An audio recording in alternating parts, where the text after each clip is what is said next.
In 1982, GM was known for something they were not proud of. The Fremont, California assembly line held the title of Worst US Workforce. In the same year, a man named Rick Madrid was fired along with the rest of the factory employees. That was the end. In 84, GM had plans to reopen the factory by joining another big automotive name, but nothing said it would be different this time. After all, one of the terms of the contract that its partner demanded was to rehire 80% of the workforce that had been laid off 2 years early. Things didn't seem to have a promising future, but the partner of GM reopening was nothing less than Toyota, the company that revolutionized automobile production in the world. Toyota gained notoriety in the 70s for efficiency, high productivity, and innovative process. But could he manage the worst workforce in the United States? To understand what was happening in this GM factory, you need to know Rick Madrid. He was part of the golden age of Fremont's GM plant. Serving glasses of juice calibrated with vodka and placing them in a body of cars so that his colleagues later on could have some fun was the highlight of his duties at the factory. Believe it or not, Rick was still the most behaved one. So when he was called by GM to reopen the factory, he imagined things could be different this time because GM could finally learn from the famous Toyota production system, and Toyota could benefit from producing and selling their cars in the United States. In fact, Toyota was facing a major challenge, one that it had not seen since the 40s, when the whole theory behind the Toyota production system emerged. Essentially, there were brutal cultural differences between the Japanese worker and the American worker. And that could be the most difficult part of the whole adaptation. After all, as Rick himself said, him and his colleagues made minimal effort when they were working. They didn't care at all with the quality of the product that they were producing, and they had no autonomy whatsoever in the production line. On the other hand, the Japanese worker had a culture of always doing the best. They had the autonomy to make suggestions for improvements to superiors and could stop the assembly line whenever necessary to guarantee the quality of the final product. Discipline and immediate elimination of any kind of error have been present at Toyota since the beginning of its story and have become the basis of the industrial revolution that the brand has brought to the world.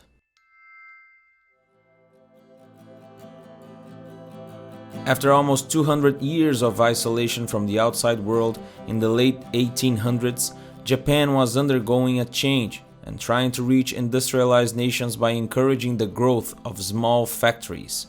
Sakichi Toyoda's family was involved with weaving, which at the time was a time-consuming, difficult process and had maintained the same foundations for a century. Realizing these difficulties and motivated to facilitate the work of his relatives, Sakichi started to build automated machines that could facilitate and speed up the work, and in his first invention he managed to double the productivity. A few years later, his innovation brought 4 times more productivity. However, error detection, which is a part of the foundations in the Toyota production system, was committed to a production system that was increasingly faster. In the manual and slow system that his family was used to previously, it was easy to notice errors and quality problems. Knowing then that it was not simply about more productivity and speed of production, Sakichi started to understand what were the biggest problems that involved the production in automatic looms and realized that the worst of them was the breaking of the thread, since that could make the fabric unusable if not detected quickly. And a factory of that size could not afford to lose products and raw materials. So a person needed to stay by the machine, inspecting it constantly to avoid mistakes. To prove that Sakichi was absurdly ahead of his time, in the 1890s he eliminated this thread-breaking error and, according to himself, freed the person from the machine so that the employee could do a job that added more value instead of just inspecting the machine. Even today, we see some kind of resistance to this automation. And back in 1890, 130 years ago, Sakichi already carried the philosophy of letting machines do the hard work to have more added value in human work. Even though we see companies like Amazon replacing human labor, we still see a lot of simple jobs that could be automated. Can you name one that you saw recently? Comment here down below. But that does not mean that Toyota has completely eliminated humans from its factories. Many years later, when Toyota was already producing cars, the concept was still present, giving the employee autonomy to stop the production of the cars at any time to eliminate errors. Production could be paused by pulling a rope. This process is one of the most well-known production error eliminators. Humans even play a key role today in Toyota. While Elon Musk almost completely eliminated the human labor from the manufacturing plant of the Tesla Model 3, Toyota believes that human talent on the assembly line is indispensable. This transition was made by Sakichi's son, Kiichiro Toyota. As he had no experience making cars, he bought cars from Ford, Chrysler, and Chevrolet, and disassembled them to understand how they were made. With the help of newly hired engineers, they created the Model AA in 1936. In the following year, Toyota Motor was created, but the World War II arrived and all of the effort in production was focused on it. Toyota grew and gained a lot of experience with the war, and also later in the Korean War in the 1950s. So when the focus was back on car production, Toyota had a lot more experience. Kiichiro created the expression "just in time," describing a continuous flow of materials from raw materials to the final consumer. However, the person that put everything to work and became an iconic figure in Toyota's history was Taiichi Ohno. Toyota didn't have enough capital to maintain large stocks of raw materials, so in 1948, production was modified to be pulled instead of pushed. Pushed production follows market demand and requires a large stock for production to be continuous, whereas pulled production means that production will start as soon as a customer places an order, which demands that the stock is continually arriving at the time it should be used. So the name, just in time. The elimination of Sakichi's errors, combined with the innovative production techniques of Kiichiro and Taiichi, formed the basis for the Toyota production system. Above all, Toyota production system seeks continuous improvement and the best quality ever. All of this seems very common today, but in 1950 it was revolutionary. Over the years, other concepts have been added. The Toyota production system is known for many tools. For these and many other quality tools, an excellent final product, and for its philosophy of continuous improvement, is that Toyota became known worldwide and has gained notoriety in major market leaders in the automotive segment, thus facilitating Toyota's entry into these large markets.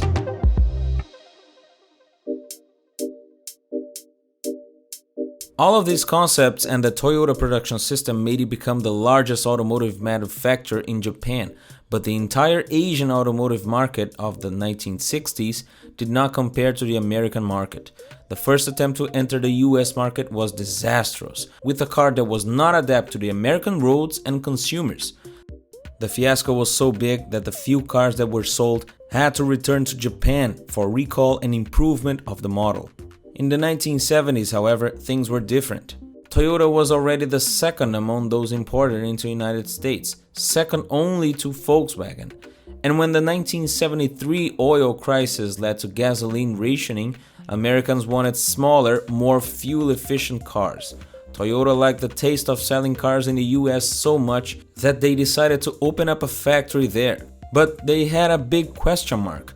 The culture and approach of the Toyota production system was rooted in each of its employees for many years. Would it then be possible to implement in a workforce that was not used to these practices? The least risky way to answer this big question mark was to do a joint venture with an experienced manufacturer in the United States, GM, who could help with their manufacturing and tax expertise. They chose the Fremont plant. The plant was empty since the factory had been closed years before. But to complement the challenge, they demanded that GM rehired 80% of the workforce that used to work there. 80% of what once was considered the worst workforce in the US. GM would learn to make cars with Toyota, and Toyota would have a manufacturing plant in America. If the partnership yielded good results, it would be a concrete proof that the Toyota production system worked in any situation. Ultimately, the Fremont factory plant went from the worst in the US to one of the best, showing that in addition to being very efficient, the Toyota production system is universal and can be applied to different types of workers around the world, changing work cultures, concepts, and making production really efficient. This factory was renamed to New United Motor Manufacturing Inc., or NUMMI, and it was the basis for the bestseller The Machine That Changed the World, a book that I strongly recommend reading, even for those not involved in any kind of production. NUMMI took 19 hours to assemble a car, while other GM plants took over 31 hours, all with 80% less stock. Within a year, NUMMI was already compared to Japan's growing plants. NUMMI convinced Toyota that everything was possible, so they decided to expand production in North America. The company and its factories collected quality prizes. In addition, Toyota continually gained market share and would soon surpass GM. Toyota's luxury car division Lexus emerged in the 1980s and entered the American market in 1990. It grew every year. Nothing could stop Toyota.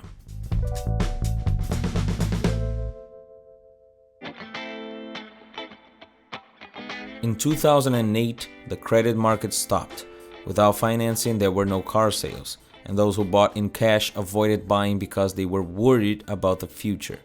Gasoline was very expensive, and the Americans' love for big cars was shaken. Toyota had a fleet of smaller, more economic cars, and even the successful hybrid Prius recorded its first year of loss in 2009. The losses amounted to a negative $4 billion. Just for comparison, the giants Ford and GM, which depended heavily on their big cars, reported huge losses in the previous year. GM reached $30.9 billion in losses. From what the news at the time shows and from what my professors in production engineer commented, GM, Ford and Chrysler had quality problems. Apparently, they weren't too concerned with creating more efficient cars, and their production was not as efficient as Toyota's. In other words, companies that stopped in time. Whose fault is that? From the companies themselves, but then the government with money from the taxpayer had to save the companies from closing forever. Even Toyota, which had great production and market strategies, ended up suffering from this and had to ask for help from the Japanese government. But the difference was in the figures. While GM received $51 billion, Toyota asked for $2 billion. Okay, GM is a multinational company that at the time had several brands in its portfolio and may not be in the best comparison with Toyota, but Chrysler, which is a smaller company than Toyota in terms of production, received $12.5 billion. However, the other concept that has always been present at Toyota is continuous improvement. This whole crisis had made Toyota reinvent itself again. It did not radically change its strategies, but it did become more aggressive in what they did very well. Continuous improvement, investing in people, and encouraging everyone at Toyota to discover and implement solutions to cut costs, improve quality and productivity. In addition, an admirable strategy was implemented. With the reduction in the volume of production, many workers saw a cut of more than 10% in earnings, but everyone had to sacrifice themselves at the time. So some executives saw their wages cut by 30% and have their bonuses cancelled. This strategy, combined with so many others, made the company show profits in the third quarter of 2009. This meant that in August of 2009, Toyota already looked to the future with different eyes, until a tragedy changed everything. Until then, the crisis was reduced to the decline in sales and production, in addition to cost and wage cuts, but that was it. However, in August of 2009, the Saylor family died in a tragic car accident that would put Toyota's entire reputation in question. The allegations were that the floor mat held the accelerator and caused the car to speed.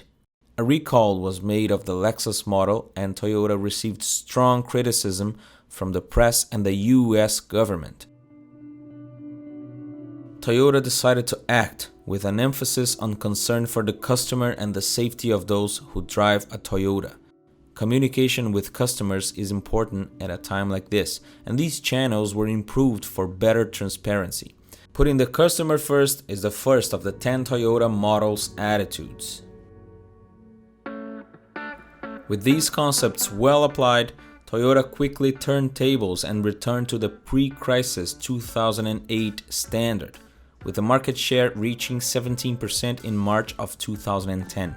At the end of 2010, Consumers Reports ranking for the most reliable cars presented 17 Toyota models, more than any other manufacturer.